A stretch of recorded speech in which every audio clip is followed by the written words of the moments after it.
Salut à tous. C'est un petit peu ambitieux ce que je vais vous proposer, donc j'espère que ça ne sera pas trop confus à comprendre et à suivre, mais je vais essayer de mener pas mal de choses en même temps dans les futurs épisodes qui vont suivre, et en voici le premier.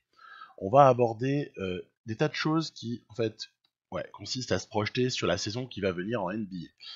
Déjà, un premier thème, ce sera les contenders. Et ce que je développerai ensuite, ce sera qu'est-ce que je ferais avec les Sixers pour essayer de franchir à court terme ou à moyen voire à long terme la marche finale, ce qui manque à cette équipe pour essayer de postuler réellement. Ensuite, on fera un petit tour avec des équipes et d'autres, parce que vous savez que j'adore un petit peu me disperser et parler des unes et des autres franchises sans me borner juste à une ou deux. Voilà, et du coup, en parallèle avec l'espèce de renforcement des Sixers, il y aura la reconstruction des Grizzlies qui sera aussi le fil rouge de cette série donc d'épisodes dont voici le numéro 1. Donc, qu'est-ce qu'on va regarder? Tout simplement euh, pas mal de choses, mais en se basant sur déjà ce que j'appelle les postulats. Les postulats du départ qui sont évidemment les résultats de la draft. Alors moi, quand je parle, on est le 11 juin.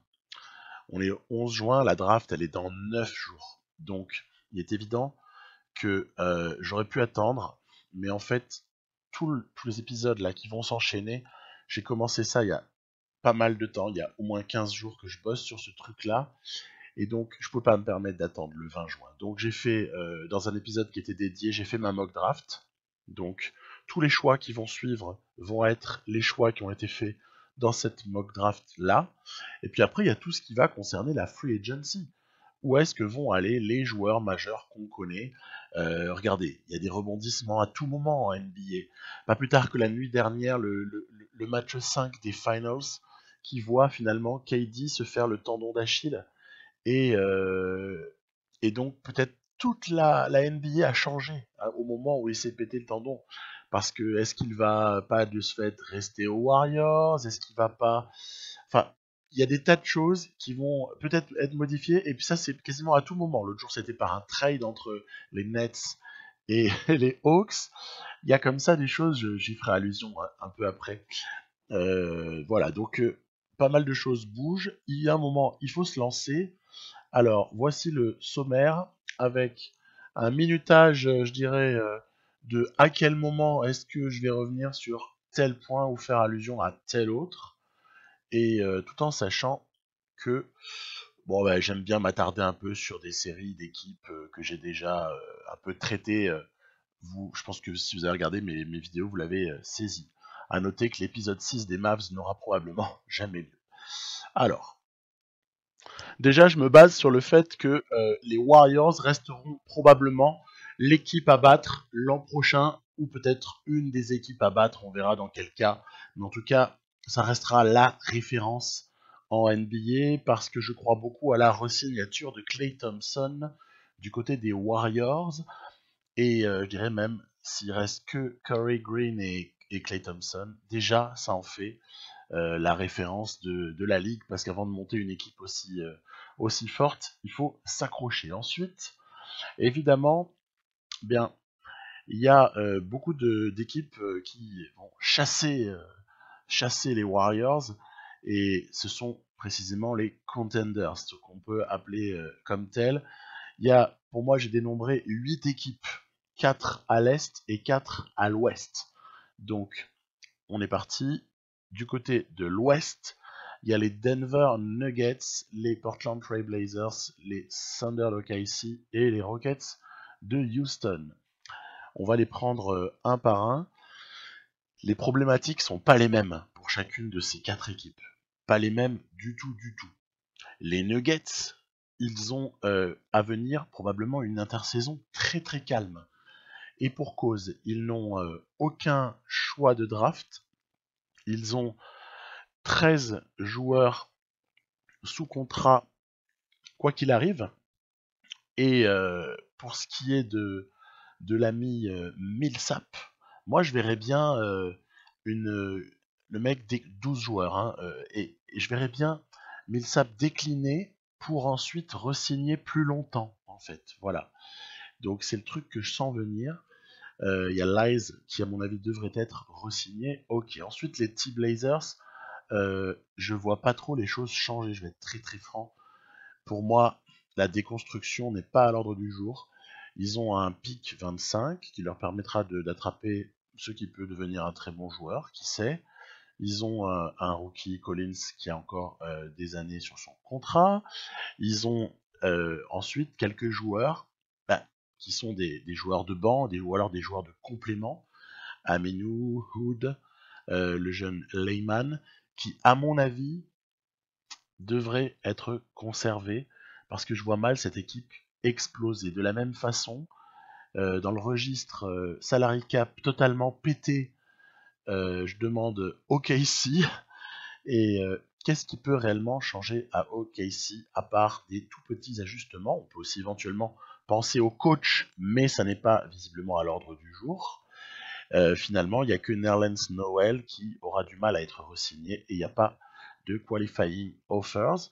Et du côté des Rockets, c'est une situation qui ressemble pas mal à ceci près que le GM des Rockets s'est un petit peu signalé ces dernières semaines en disant qu'en gros, à part James Harden, tout le monde était sur le marché. Mais là encore, vu les trades potentiels, qu'est-ce qui peut être fait, qu'est-ce qui peut être surtout amélioré? Comment est-ce qu'on peut améliorer l'équipe, sachant qu'ils ont quasiment pas de tour de draft à offrir pour accompagner, je dirais, les trades. Alors moi, j'avais pensé à un truc, et puis il est tombé à l'eau, donc je l'ai pas fait. C'est Gordon Tucker, premier tour 2022, contre Prince, Bazemore, et des deuxièmes tours. Mais ouais, c'est tombé à l'eau, puisque Prince, il a été envoyé aux Nets, vous le savez déjà. Donc, je vois pas grand-chose bouger de ce fait du côté des Rockets, à part ce qu'ils ont fait parfois, c'est-à-dire des petites signatures de mecs qui ont été coupés. Et ça, les Rockets ont particulièrement bien amélioré leur équipe cette année en profitant de ce type d'opportunité, puisque le roster de fin d'année n'avait absolument rien. En tout cas, il était bien plus fort que le roster de début d'année où tout le monde s'inquiétait. Après, à l'Est, j'ai dénombré 4 contenders, donc 4 prétendants à la finale NBA, hein, quelque part. Pour moi, déjà, les Bucks, ils ont une priorité absolue, c'est faire gaffe à ne pas démoraliser Giannis Antetokounmpo, qui est éligible dès cet été à une prolongation. Alors, il y a intérêt à faire plaisir à la star et à lui proposer je dirais, un environnement, un roster qui puisse lui permettre de satisfaire ses ambitions qui sont nécessairement très très élevées. Il y a des petites options, il y a une qualifying sur Brogdon, hein, donc les Bucks peuvent s'aligner. Et puis après, il y a quelques free agents pour lesquels il va falloir dépenser de l'argent. Je pense en particulier à un Chris Middleton qui peut peut-être gagner beaucoup d'argent sur son futur contrat. Moi, j'ai choisi de prolonger Brogdon. Lopez s'est contenté d'une exception vétéran correcte. Middleton n'a pas été trop gourmand, mais il a quand même pris ce qu'il mérite. Il me restait un petit peu d'argent pour Jordan Bell, voilà. Et à l'arrivée, ça fait un roster qui, bah oui, Jordan Bell, il y avait besoin de quelque chose à l'intérieur en plus, hein. Donc ça fait un roster qui tient tout à fait la route. Après, les Raptors, eux, c'est pas pareil. Ils sont suspendus à la décision de Kawhi. Partira, partira pas. Et ce, qu'il y ait victoire en finale NBA ou pas. Il y a des options. Alors, vous voyez, par exemple, dans le jeu, Gasol, il accepte son option, mais on peut imaginer que si Leonard partait pour de bon, il y a fort à parier que Gasol peut-être déclinerait, quoique 25 millions, c'est un petit peu difficile de cracher dessus. Mais si Kawhi partait, moi je sens très très très fortement, et moi je l'ai envoyé aux Clippers dans la partie, hein. En tout cas j'ai cru à cette hypothèse-là. Voilà, après on peut tout imaginer, hein, je vous l'ai dit au départ, hein. Tout est contestable, il n'y a rien à redire, hein. Donc reset éventuel pour les Raptors en cas de départ de Kawhi. Les Sixers qui ont notamment pas mal de joueurs à choisir, hein, au moment de la draft, quelques options et énormément de fins de contrat, ce sera ce que je vais vous raconter là dans quelques minutes. Et puis, juste pour terminer le petit tour, les Celtics, ils sont, mine de rien, pour moi, les Celtics sont vraiment en difficulté. Parce que si Irving les quitte, d'accord, il y a des tours de draft, ok, mais 14, 20 et 22, ça n'a jamais eu la même valeur qu'un top 3, par exemple, qui permet d'attraper un ultra top player. Après, on peut toujours avoir des super affaires, hein, bien évidemment. Lennard était choix 15, Antetokounmpo était choix 15. Donc on n'est pas obligé d'être dans top 3 de draft pour marquer la ligue, hein, bien évidemment. Mais quoi qu'il en soit, du côté des Celtics, bah, moi ce que j'ai plutôt imaginé c'était des resignatures de certains et un relatif statu quo pour faire grandir un petit peu des gens qui ont besoin encore de progresser, type Tatum, type Jaylen Brown, parce que salarialement c'est bouché. Ça me fait rigoler les gens qui disent il faut signer un tel, un autre. Il n'y a pas de place pour faire signer des joueurs.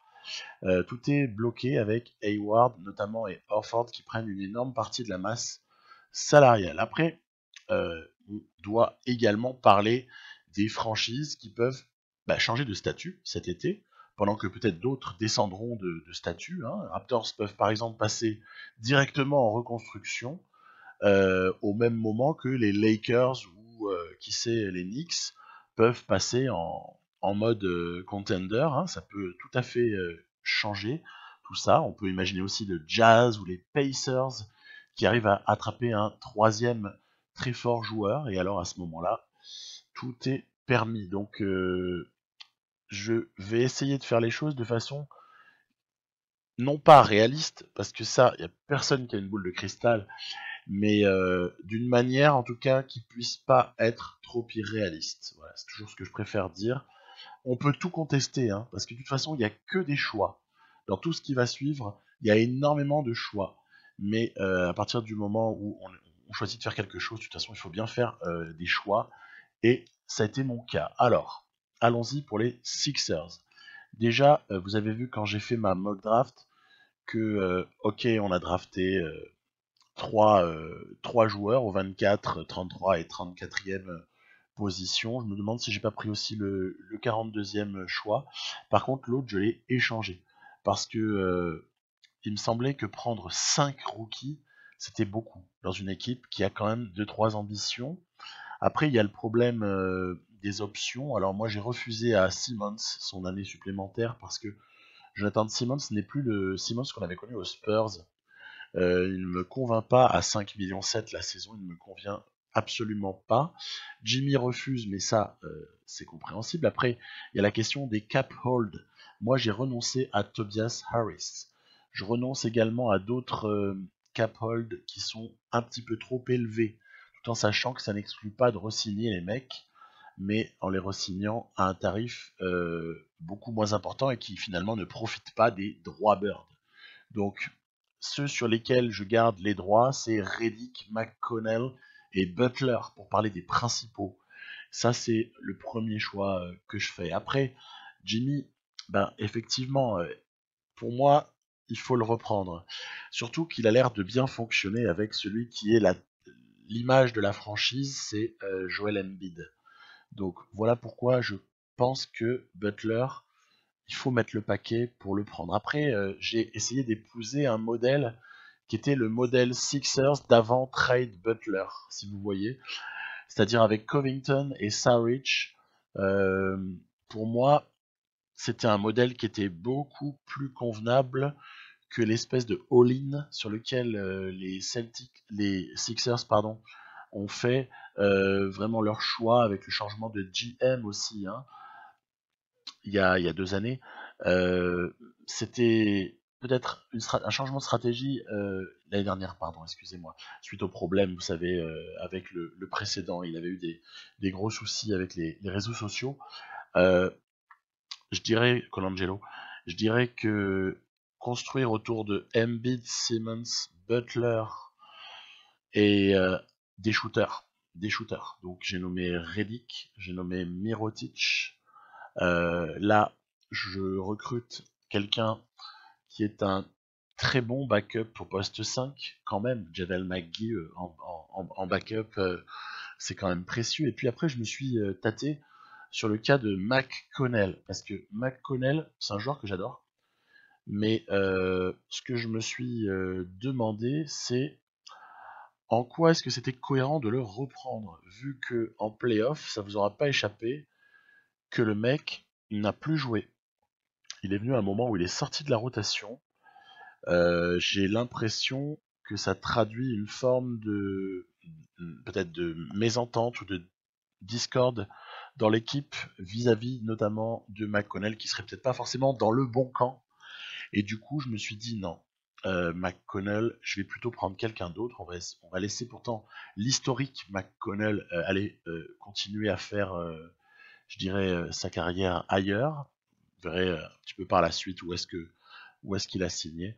Et j'ai complété avec voilà Satoransky, Ariza, et donc il y a après tous nos petits jeunes qui ont été draftés. Donc on est à la progression des joueurs. Il y a un joueur, c'est Zaire Smith, en lequel je crois pas mal. On avait drafté Talon Tucker. On avait évidemment Jonah Bolden, qui est l'Australien encore là. Il y a un Jalen McDaniels qui a été pris aussi. Il y a comme ça des joueurs. Et puis je me décide de consommer un de mes deux camps pour Talon Horton Tucker. Donc le mec qui a une envergure de ouf. Et puis je me dis aussi que si Ben Simmons veut mériter, ah oui, dans la fiction, hein, on y était déjà remarqué, hein, s'il veut mériter un contrat max à l'été qui suit, il doit développer un tir un petit peu de loin, parce que sinon, c'est quand même un peu lourd d'avoir quelqu'un qui sait pas shooter au-delà de 4 mètres. Donc, on ajuste notre rotation. Voilà. Je trouve que c'est quand même une évolution nécessaire dans le jeu de Ben Simmons, même si ça devient jamais Steph Curry. Il faut quand même qu'il développe quelque chose au moins à mi-distance.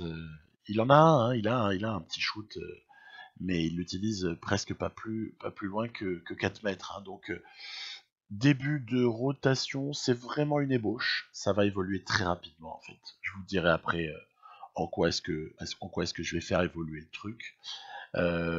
Début de rotation, on essaie d'impliquer un certain nombre de joueurs. On est après sur des choix tactiques là que vous voyez apparaître. Hein. Je vais pas tous les commenter parce qu'ils sont assez logiques en fait, hein, en quelque sorte.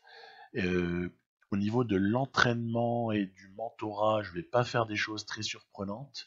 Je vais essayer de pointer sur certains, voilà, donc le Talon Horton Tucker, le Jalen McDaniels.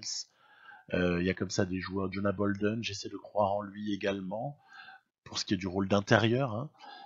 Zaire Smith, quelqu'un en qui je crois. De toute façon, quand on commence à compter qui est là et quelles sont les forces en présence, il y a intérêt à compter sur Zaire Smith parce que sinon, on n'a plus grand chose en magasin pour boucler la rotation. Faut être très franc. La reconstruction, pardon, c'est un lapsus révélateur. Le nouveau souffle qui doit être donné aux Sixers, il est délicat. Honnêtement, il est délicat. Parce que est-ce que en gros on continue avec en filant du max à Harris Butler et on essaye comme ça de dépenser beaucoup d'argent, ou est-ce qu'on n'essaye pas de ralentir un petit peu le rythme et on se dit que le all-in de 2018-2019 qui n'a pas fonctionné ne fonctionnera probablement pas non plus en 2019-2020. Je pense pas que les joueurs le pensent, à l'image de Embiid qui avait tweeté quelque chose de bizarre ces derniers jours, où je le vois dire regrets quand il voit les Raptors qui mènent 3-1 en finale, sous-entendu oh là là, on était à deux doigts, ça aurait pu être nous. Ben, je sais pas ce que vous en pensez, mais pour moi non, pas du tout quoi. Ce que font les amis les Raptors face aux Warriors, c'est quand même mis à part des moments un peu difficiles. Et puis il faut bien voir que par exemple le match 5 était rendu aussi très délicat par les 47% de réussite à 3 points des Warriors sur 42 shoots. Donc c'est quand même pas anodin non plus d'avoir une équipe qui fait 20 sur 42 à 3 points. Pour moi, ce que font les Raptors est formidable et n'est pas en rapport avec ce que les Sixers auraient pu faire. Voilà, très simplement.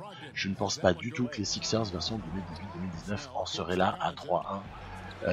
Je pense qu'il y a de bonnes chances pour qu'ils aient déjà été peut-être balayés 3-2. Mais en tout cas, menés 3-1. Il y a de bonnes chances pour qu'ils aient déjà perdu la finale à l'heure où on serait. Donc, Voilà. Pour moi, nécessité de ralentir. Je ne crois pas beaucoup en Tobias Harris dans ce système-là, et je me suis dit il valait mieux essayer soit d'avoir comme ça un Redick, un Mirotic qui vont nous apporter des points, mais par séquence autour de Butler, Simmons, Embiid, soit évidemment miser plutôt sur des jeunes qui vont être athlétiques, qui vont être alors on se fait partouzer par le mutant Antetokounmpo sur le premier match. Là, c'est assez ça devrait être interdit au moins de 18, tellement c'est d'une violence assez folle. Voilà, vous avez compris quel est mon projet pour ces Sixers. C'est pas essayer de gagner tout de suite, et plutôt essayer de développer quelque chose dans nos jeunes. Regardez, 55 points de compo. Ok. Allez, je switch, je parle des Grizzlies. Les Grizzlies, c'est totalement différent. Tout démarre avec 2 trades. Un premier sur lequel on va libérer Mike Conley pour lui permettre d'aller jouer chez une équipe beaucoup plus forte. J'ai nommé le Utah Jazz. En échange, on récupère un contrat expirant Favors, un premier tour, et on récupère également un joueur, Dante Exum, qui a un contrat qui n'est pas léger, mais qui n'est pas trop lourd non plus, et qui peut-être progresser, apporter des choses au poste de meneur en backup de Ja Morant, qu'on a drafté en numéro 2. Après, on fait une fleur à Jonas Valanciunas. C'est un petit sign and trade pour récupérer 2 petits deuxième tours de draft. De toute façon, on n'a pas beaucoup d'ambition. Courtney Lee, les Mavs s'en débarrassent. Ils récupèrent un gros pivot. Il leur fallait un gros pivot. Et nous, de notre côté, on va recruter un Nerlens Noel en 2+1 en se disant que peut-être que le garçon peut faire du bon boulot du côté des Grizzlies, avec en plus un salaire qui ne pèse pas trop lourd, parce qu'en fait, notre fenêtre, elle s'ouvre à partir de l'année qui suivra. Il y a Chandler Parsons qui arrivera en fin de contrat. Il y a le dénommé donc Courtney Lee. Il y a comme ça pas mal de gens qui vont nous libérer de leur gros contrat. Derek Favors est aussi en fin de contrat. Ce contrat n'est pas énorme, mais bon, quand même. Voilà, CJ Miles également arrivera en fin de contrat. Et puis, je vais davantage croire en Ja Morant, en Jaren Jackson, peut-être en Ivan Rabb, peut-être en Dante Exum, peut-être en Marshall Brooks qui nous a rejoint. Pourquoi pas le petit Jevon Carter si jamais il s'avère progresser. Voilà, il y a des gens qui... par contre, Anderson, je crois pas trop en lui, faut être très franc. Anderson, ex-Spurs, hein, que les Spurs d'ailleurs, dont les Spurs n'avaient pas matché l'offre des Grizzlies. Hein. Kyle Anderson, pour moi, c'est un bon joueur, hein, honnêtement, il a des jolis fondamentaux, il est intéressant, il est pas vieux. Mais alors, par contre, quelle lenteur! On a l'impression qu'on a perdu le Wi-Fi au moment où on le voit jouer, quoi. On avait le Wi-Fi juste avant, et puis là, on a perdu le Wi-Fi. Alors, regardez, il y a un petit airball sympa. On joue une équipe des Bulls qui est une équipe à regarder, hein.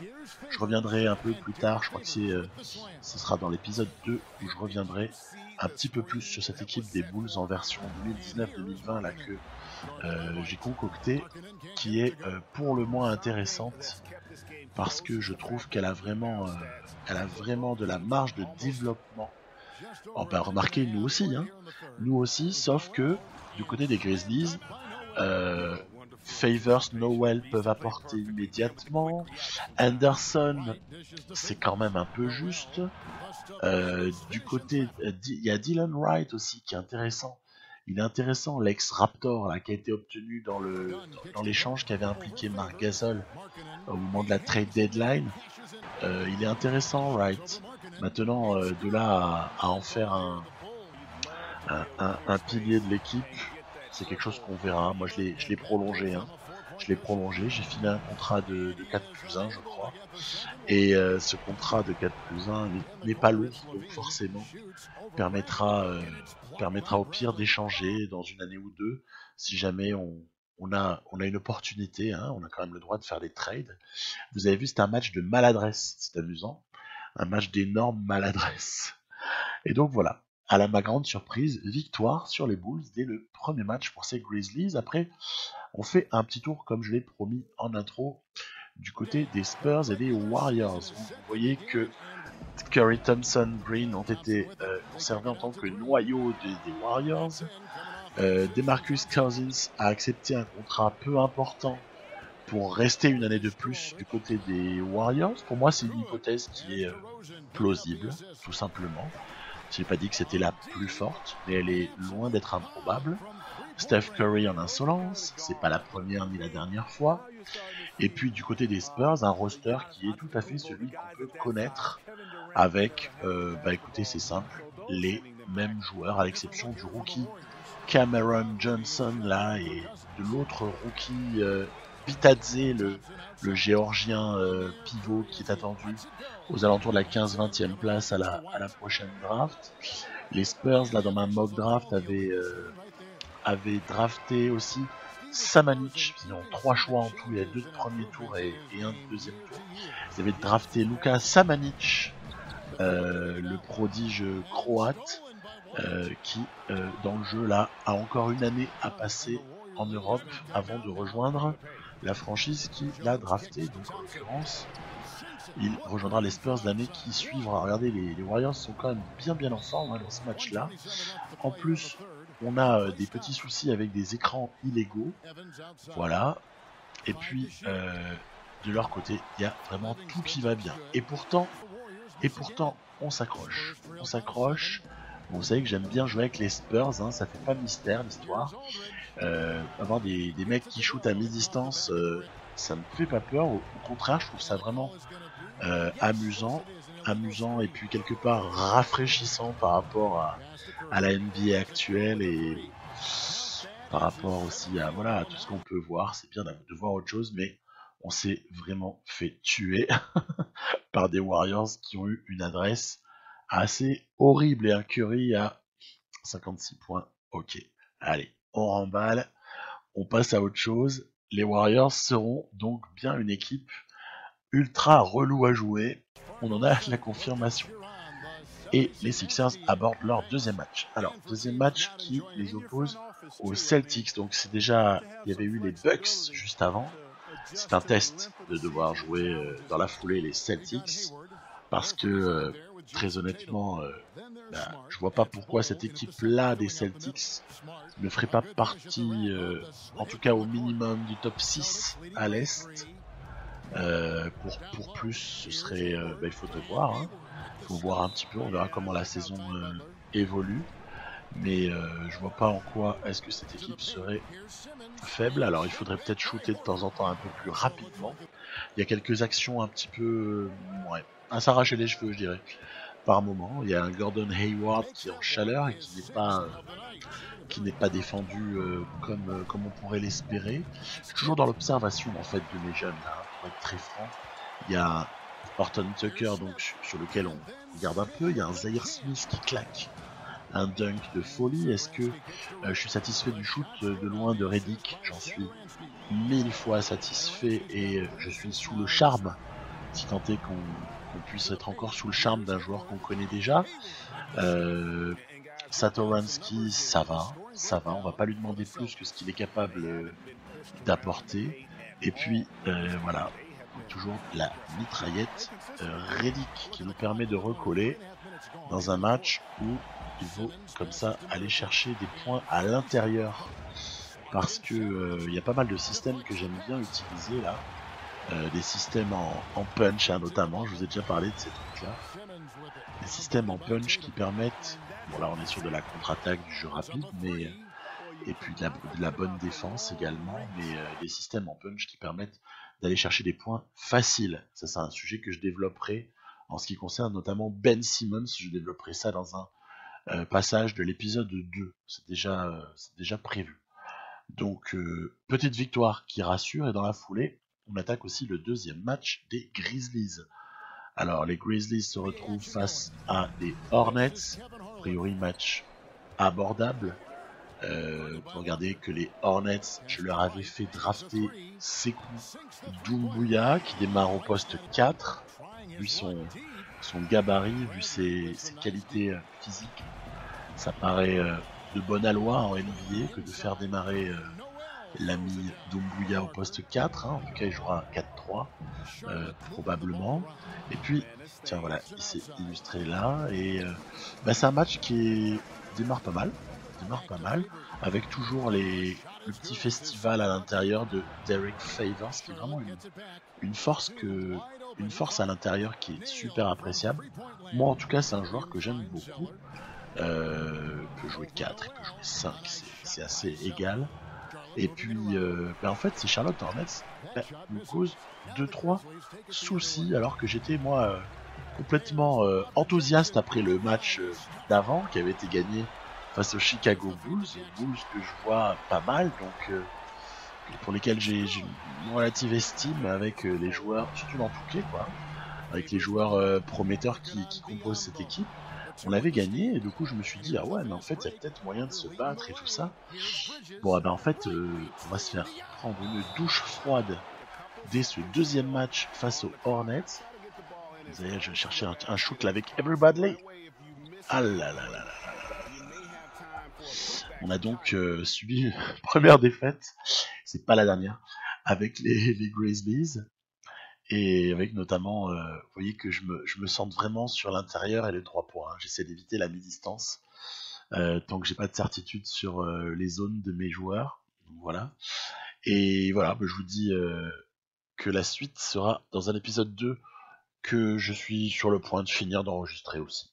En fait, hein, j'ai beaucoup fait avancer et puis là je morcelle un peu parce que je veux pas que les épisodes soient trop longs. Je sais que c'est pas évident à voir des épisodes trop longs. Il vaut mieux découper en une trentaine de minutes. Voilà, je vous dis à très bientôt donc pour la suite. Bye bye.